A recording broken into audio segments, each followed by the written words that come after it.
रामायण का हिंदू धर्म में एक विशिष्ट स्थान है। मनुष्य जाति के जीवन और उनके कर्मों का विशेष प्रकार से रामायण में विवरण दिया गया है।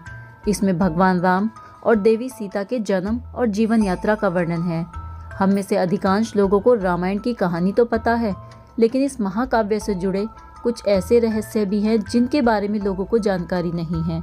आज हम आपको रामायण से जुड़े ऐसे ही 13 रहस्यों के बारे में बताने वाले हैं।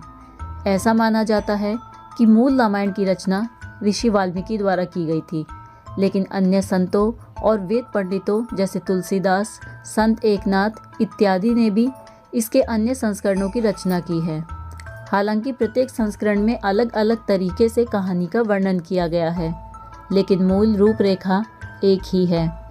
ऐसा माना जाता है कि रामायण की घटना 4वीं और 5वीं शताब्दी ईसा पूर्व की है। तो आइए जानते हैं इसके वो 13 रहस्य जिन्हें हर कोई नहीं जानता। पहला रहस्य, रामायण के हर 1000 श्लोक के बाद आने वाले पहले अक्षर से गायत्री मंत्र बनता है। गायत्री मंत्र में 24 अक्षर होते हैं और वाल्मीकि रामायण में 24,000 श्लोक हैं। रामायण के हर 1000 श्लोक के बाद आने वाले पहले अक्षर से गायत्री मंत्र बनता है। यह मंत्र इस पवित्र महाकाव्य का सार है। गायत्री मंत्र को सर्वप्रथम ऋग्वेद में उल्लेखित किया गया। रहस्य 2, राम और उनके भाइयों के अलावा राजा दशरथ के एक पुत्री भी थी।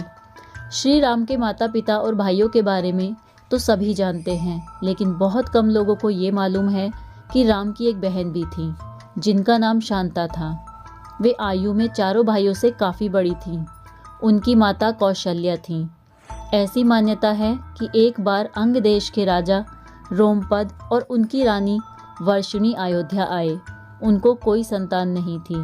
बातचीत के दौरान राजा दशरथ को जब ये बात मालूम हुई तो उन्होंने कहा, मैं अपनी बेटी शांता आपको संतान के रूप में दूंगा। यह सुनकर रोमपद और वर्षिणी बहुत खुश हुए।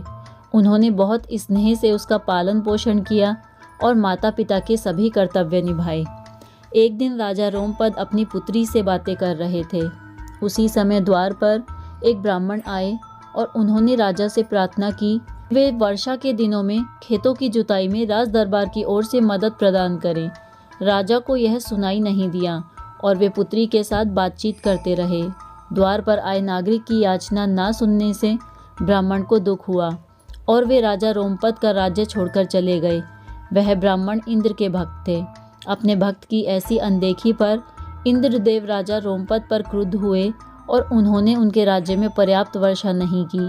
इससे खेतों में खड़ी फसलें मुरझाने लगी। इस संकट की घड़ी में राजा रोमपद ऋष्यशृंग ऋषि के पास गए और उनसे उपाय पूछा। ऋषि ने बताया कि वे इंद्रदेव को प्रसन्न करने के लिए यज्ञ करें। ऋषि ने यज्ञ किया और खेत खलिहान पानी से भर गए। इसके बाद ऋष्यशृंग ऋषि का विवाह शांता से हो गया और वे सुखपूर्वक रहने लगे। बाद में इन ऋषि ने ही दशरथ की पुत्री कामना के लिए पुत्र कामेष्टि यज्ञ करवाया था। जिस स्थान पर उन्होंने ये यज्ञ करवाया वह अयोध्या से लगभग 39 किलोमीटर पूर्व में था और वहां आज भी उनका आश्रम है और उनकी तथा उनकी पत्नी की समाधियां हैं। रहस्य 3, राम विष्णु के अवतार हैं, लेकिन उनके अन्य भाई किसके अवतार थे? राम को भगवान विष्णु का अवतार माना जाता है, लेकिन आपको पता है उनके अन्य भाई किसके अवतार थे? लक्ष्मण को शेषनाग का अवतार माना जाता है, जो क्षीर सागर में भगवान विष्णु का आसन है, जबकि भरत और शत्रुघ्न को क्रमशः भगवान विष्णु द्वारा हाथों में धारण किए गए सुदर्शन चक्र और शंख शैल का अवतार माना जाता है। रहस्य 4, सीता स्वयंवर में प्रयुक्त भगवान शिव के धनुष का नाम क्या है? हम में से अधिकांश लोगों को पता है कि राम का सीता से विवाह एक स्वयंवर के माध्यम से हुआ था। उस स्वयंवर के लिए भगवान शिव के धनुष का इस्तेमाल किया गया था, जिस पर सभी राजकुमारों को प्रत्यंचा चढ़ाना था। लेकिन बहुत कम लोगों को पता होगा कि भगवान शिव के उस धनुष का नाम पिनाक था। रहस्य 5, लक्ष्मण को गुदाकेश के नाम से भी जाना जाता है। ऐसा माना जाता है कि वनवास के 14 वर्षों के दौरान अपने भाई और भाभी की रक्षा करने के उद्देश्य से लक्ष्मण कभी सोते नहीं थे। इसके कारण उन्हें गुदाकेश के नाम से भी जाना जाता है। वनवास की पहली रात को जब राम और सीता सो रहे थे तो निद्रा देवी लक्ष्मण के सामने प्रकट हुई। उस समय लक्ष्मण ने निद्रा देवी से अनुरोध किया कि उन्हें ऐसा वरदान दें कि वनवास के 14 वर्षों के दौरान उन्हें नींद न आए और वे अपने प्रिय भाई और भाभी की रक्षा कर सकें। निद्रा देवी इस बात पर प्रसन्न होकर बोली कि अगर कोई तुम्हारे बदले 14 वर्षों तक सोए तो तुम्हें यह वरदान प्राप्त हो सकता है। इसके बाद लक्ष्मण की सलाह पर निद्रा देवी लक्ष्मण की पत्नी और सीता की बहन उर्मिला के पास पहुंची। उर्मिला ने लक्ष्मण के बदले सोना स्वीकार कर लिया और पूरे 14 वर्षों तक सोती रहीं। रहस्य 6। उस जंगल का नाम जहां राम, लक्ष्मण और सीता वनवास के दौरान रुके। क्या जानते हैं उस जंगल का नाम क्या था? रामायण महाकाव्य की कहानी के बारे में हम सभी जानते हैं कि राम और सीता लक्ष्मण के साथ 14 वर्षों के लिए वनवास गए और राक्षसों के राजा रावण को हराकर वापस अपने राज्य लौटे थे। हम में से अधिकांश लोगों को पता है कि राम, लक्ष्मण और सीता ने कई साल वन में बिताए थे, लेकिन कुछ ही लोगों को उस वन के नाम की जानकारी होगी। उस वन का नाम दंडकारण्य था, जिसमें राम, सीता और लक्ष्मण ने अपना वनवास बिताया था। यह वन लगभग 35,600 वर्ग मील में फैला हुआ था, जिसमें वर्तमान छत्तीसगढ़, उड़ीसा, महाराष्ट्र और आंध्र प्रदेश के कुछ हिस्से शामिल थे। उस समय यह वन सबसे भयंकर राक्षसों का घर माना जाता था, इसलिए इसका नाम दंडकारण्य था, जहाँ दंड का अर्थ सजा देना और अरण्य का अर्थ वन है। रहस्य 7। लक्ष्मण रेखा प्रकरण का वर्णन वाल्मीकि रामायण में नहीं है। पूरे रामायण की कहानी में सबसे पेचीदा प्रकरण लक्ष्मण रेखा प्रकरण है, जिसमें लक्ष्मण वन में अपनी झोपड़ी के चारों ओर एक रेखा खींचते हैं। जब सीता के अनुरोध पर राम हिरण को पकड़ने और मारने की कोशिश करते हैं तो वह हिरण राक्षस मारीच का रूप ले लेता है। मरने के समय में मारीच राम की आवाज़ में लक्ष्मण और सीता के लिए रोता है। यह सुनकर सीता लक्ष्मण से आग्रह करती है कि वह अपने भाई की मदद के लिए जाए, क्योंकि ऐसा प्रतीत होता है कि उनके भाई किसी मुसीबत में फंस गए हैं। पहले तो लक्ष्मण सीता को अकेले जंगल में छोड़कर जाने को राजी नहीं हुए, लेकिन बार बार सीता द्वारा अनुरोध करने पर वह तैयार हो गए। इसके बाद लक्ष्मण ने झोपड़ी के चारों ओर एक रेखा खींची और सीता से अनुरोध किया कि वह रेखा के अंदर ही रहे, और यदि कोई बाहरी व्यक्ति इस रेखा को पार करने की कोशिश करेगा तो वह जलकर भस्म हो जाएगा। इस प्रकरण के संबंध में अज्ञात तथ्य यह है कि इस कहानी का वर्णन ना तो वाल्मीकि रामायण में है और ना ही रामचरितमानस में, लेकिन रामचरितमानस के लंका कांड में इस बात का उल्लेख रावण की पत्नी मंदोदरी द्वारा किया गया है। रहस्य 8। रावण एक उत्कृष्ट वीणा वादक था। रावण सभी राक्षसों का राजा था। बचपन में वह सभी लोगों से डरता था क्योंकि उसके 10 सिर थे। भगवान शिव के प्रति उसकी दृढ़ आस्था थी। इस बात की पुख्ता जानकारी है कि रावण एक बहुत बड़ा विद्वान था और उसके वेदों का उसने अध्ययन किया था। लेकिन क्या आपको पता है कि रावण के ध्वज में प्रतीक के रूप में वीणा होने का क्या कारण था? चूंकि रावण एक उत्कृष्ट वीणा वादक था, जिसके कारण उसके ध्वज में प्रतीक के रूप में वीणा अंकित था। हालांकि रावण इस कला को ज़्यादा तवज्जो नहीं देता था, लेकिन उसे यह यंत्र बजाना पसंद था। रहस्य 9। इंद्र के ईर्ष्यालु होने के कारण कुंभकर्ण को सोने का वरदान प्राप्त हुआ। रामायण में एक दिलचस्प कहानी हमेशा सोने वाले कुंभकर्ण की भी है। कुंभकर्ण रावण का छोटा भाई था, जिसका शरीर बहुत ही विकराल था। इसके अलावा वह पेटू यानी कि बहुत अधिक खाने वाला भी था। रामायण में वर्णित है कि कुंभकर्ण लगातार 6 महीनों तक सोता रहता था और फिर सिर्फ एक दिन खाने के लिए उठता था और पुनः 6 महीनों तक सोता रहता था। लेकिन क्या आपको पता है कि कुंभकर्ण को सोने की आदत कैसे लगी? एक बार एक यज्ञ की समाप्ति पर प्रजापति ब्रह्मा कुंभकर्ण के सामने प्रकट हुए और उन्होंने कुंभकर्ण से वरदान मांगने को कहा।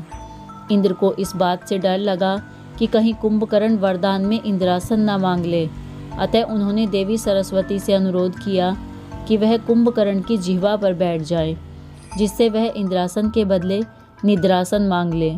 इस प्रकार इंद्र की ईर्ष्या की वजह से कुंभकर्ण को सोने का वरदान प्राप्त हुआ था। रहस्य 10। नासा के अनुसार रामायण की कहानी और आदम का पुल एक दूसरे से जुड़े हुए हैं। रामायण की कहानी के अंतिम चरण में वर्णित है कि राम और लक्ष्मण ने वानर सेना की मदद से लंका पर विजय प्राप्त करने के लिए एक पुल का निर्माण किया था। ऐसा माना जाता है कि ये कहानी लगभग 17,50,000 साल पहले की है। हाल ही में नासा ने पाक जल डमरू मध्य में श्रीलंका और भारत को जोड़ने वाले एक मानव निर्मित प्राचीन पुल की खोज की है और शोधकर्ताओं और पुरातत्वविदों के अनुसार इस पुल के निर्माण की अवधि रामायण महाकाव्य में वर्णित पुल के निर्माण काल से मिलती है।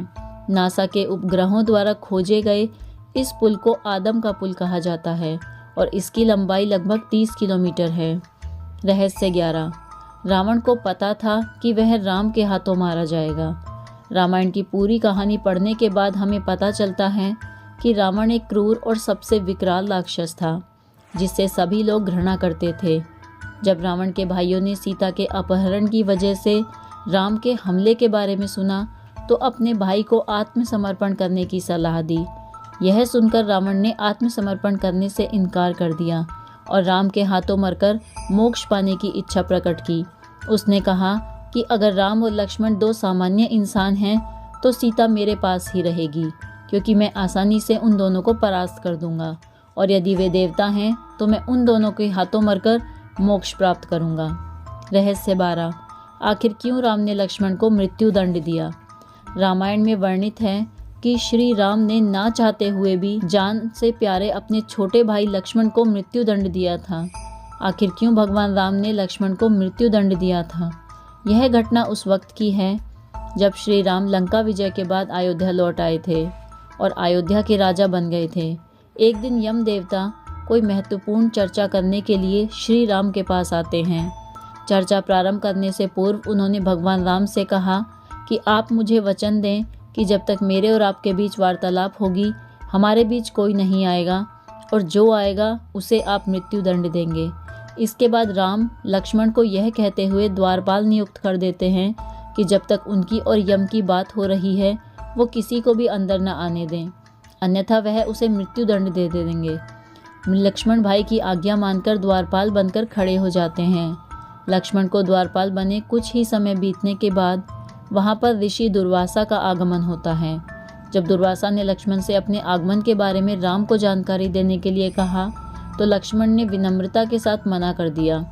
इस पर दुर्वासा क्रोधित हो गए तथा उन्होंने संपूर्ण अयोध्या को श्राप देने की बात कही।